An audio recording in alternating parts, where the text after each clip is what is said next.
Na hofu imegubika kijiji cha Tote na ubunge la Marakwet East baada ya padri wa kanisa Katoliki kuuawa na majangili. Padri huyo Alois Bet Cheruiyot alikuwa eneo la Elgeyo Marakwet kwa shughuli za amani. Hata haya yamejiri huku padri mwingine wa kanisa Katoliki aliyeuawa wiki jana akizikwa eneo la Nyahururu, jambo ambalo pia limeweza kukashifiwa na viongozi akiongozwa na gavana wa Elgeyo Marakwet. The Catholic Bishop Eldoret, the priests and the community of Kerio Valley. Few criminals have decided to wreak havoc, and because of fear that government is catching up with them. We want to say pole, and we want to appreciate the mission hospitals that has helped us to ferry father's body to where we are.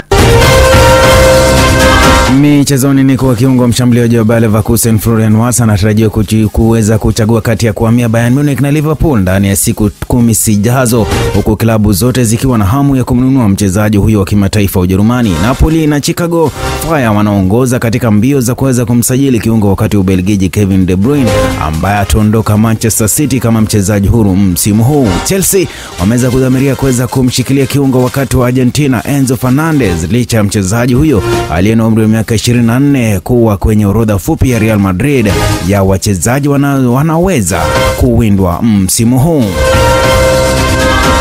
Kufikia hapo ndipo nahitimisha muhtasari wetu wa chimbuko la awamu ya sasa. Endelea kutufuatilia kwenye mitandao zetu za kijamii.